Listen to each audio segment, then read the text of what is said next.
Hello, hello, Aquarius. So this is for anybody Aquarius Sun, Moon, or Rising sign.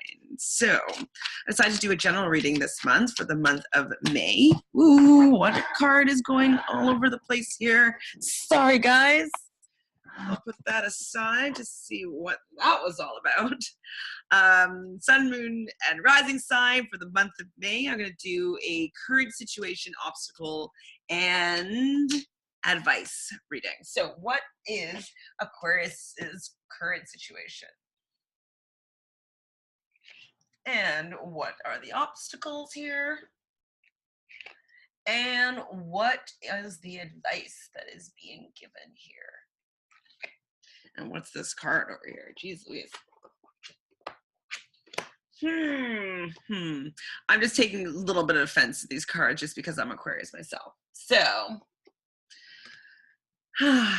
Ace of Wands in reversed. So whenever I see a reverse card, I think of blocks, internal or external, but like 99% of the time it's internal blocks. So it's, you know, it's us preventing things from happening. Ace of Wands upright. Aces are about new beginning. Wands are about creativity, creative adventures, passion, fire, anything fiery. So what this might be telling me that right now, Aquarius, is that we are usually in our head. We usually have great ideas. Aquarius usually, you know, innovative, thought forward, communicative, very much in their head. And it seems as though maybe we've had some ideas, but we may be blocking these ideas from coming because maybe they're not showing up in the way that we are expecting or the way that we hope them to. It's like we've planted some creative seeds and we don't even have we're not even putting any belief in them to actually grow. So it's like everything's a little bit in your creative world. It's kind of like at a standstill. So in the obstacle position is the Three of Swords upright. So this card in general is about stop repeating old patterns. So when I look at it with the Ace of Wands in reverse, I feel like, you know, Aquarius, we're always in our head. We're always doing the things how we know how to do it, how we know how to experience it. We are very good at doing things a certain way, especially if it's, you know, thought focused. We think about everything, we think things through, but maybe this is suggesting that maybe we need to lead with something else, not even leading with our heart, but leading with our passions and desires.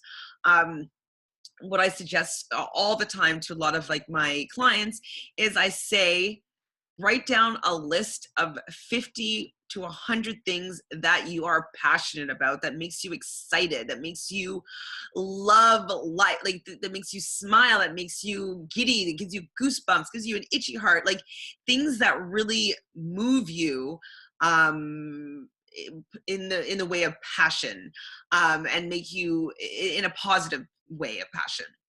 And so it could be from playing with puppies to hugging children to painting to going for walks on the beach to making love with your boyfriend or girlfriend to, you know, laying out on the beach and looking at the stars. It could be any of these things. So I'm going to suggest it to you guys to make a list of 50 to 100 things that inspire you but like moves you, your passions. Like it just makes you super excited because it seems as though we're so in our head about doing things the way that we know how to do them that we are blocking these like fun, creative, amazing things from being in our life. And so when I take a look at this list of 50 to 100 things, I'm always like, what do I do on a regular basis? Do I do 5 of these things on a daily basis? Do I do 10 of these? Do I do all of these things on a daily basis? I would suggest that you bring as many of these things that light you up, your passion, your creativity, like get your senses moving as possible into your life, because we're so in our head sometimes that we don't allow ourselves to feel effing good. We need to feel good, and that's what living is for, and that's what living in a physical body is here for, is so that you can experiencing things physically and in this world, not just in our head, like actually have a visceral response to what you're doing in your life. So make that list, 50 to 100 things that inspire you creatively, passionately, like just get your loins a moving. And stop repeating old patterns, which is being in your head. So this is a new thing that you're going to try. And then the advice. So this card is also in the reverse position. So we know as Aquarius, we are always in our head. I've talked about it already. And this is another heady card, but upright. It's kind of like you're badly bruised, but not broken.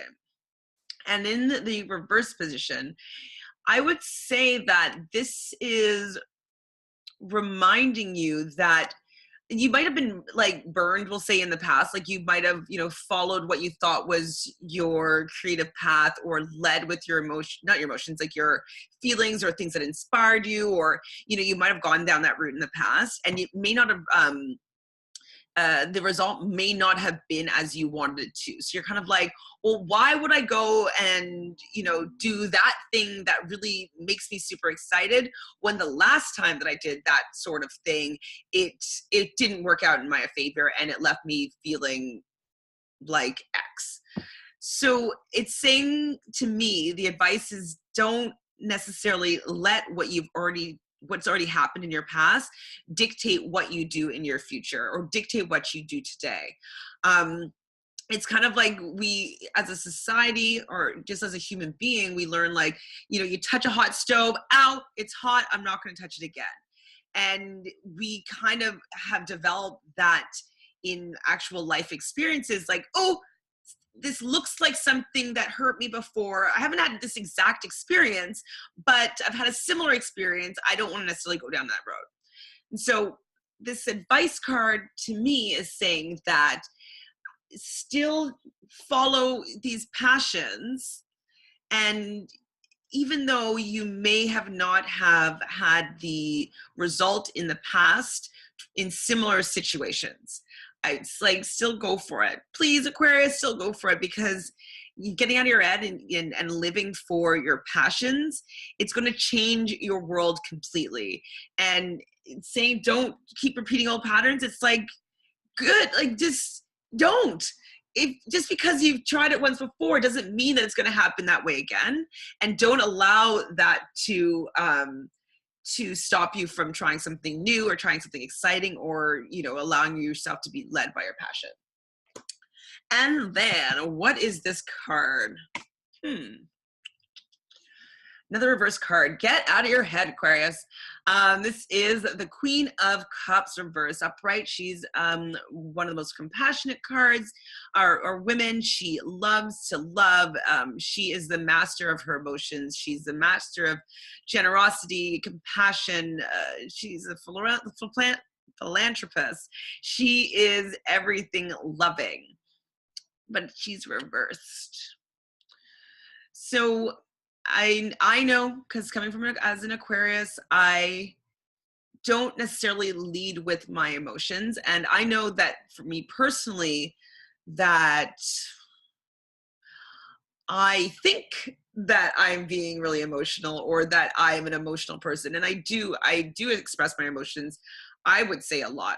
But sometimes you got to allow these emotions to come out, even if you don't want to. And so even like right now, while I'm thinking about it, I'm kind of thinking about some situations that are going on in my life right now. And I haven't fully allowed them to be expressed. So I feel as though while you're looking at all the different ways that you can express your creativity and finding things that you're passionate with, what actually moves you? What actually makes you want to be different, or want to change the world, or want to, you want to hug somebody, or want to love somebody? What makes you want to do these things? In that list of 50 things, this is a big homework ask, but also write down why. How is that going to make you feel? What about that action that you're so passionate about? what does it do for humanity? What does it do for yourself? What does it do? And write down what is that, the emotional connection like that it has, like how does it move you? Because the more of those things that we bring into our life that move us, it's going to actually open up your world for more of these things to come into your world.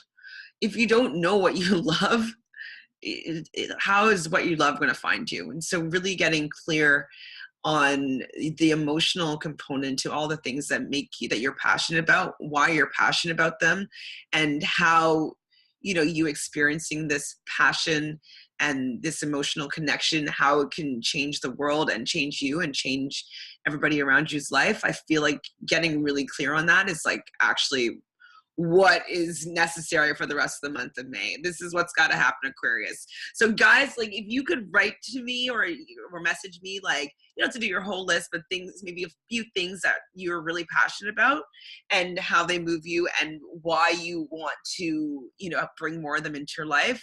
That would be the most amazing thing I've ever probably read in my life. So if you can do that for me and for you, I would be eternally grateful. I will write them out for you in the comments in this video. So we can do this together, Aquarius, Sun, Moon, and Rising sign. So I hope this reading to a certain extent has served you well. I will see you again next month, Aquarius, or I'll also see you with your little comments down here, and subscribe over here. Share this with your friends and family, other Aquarius like us, and I'll see you next month. Take care. Bye.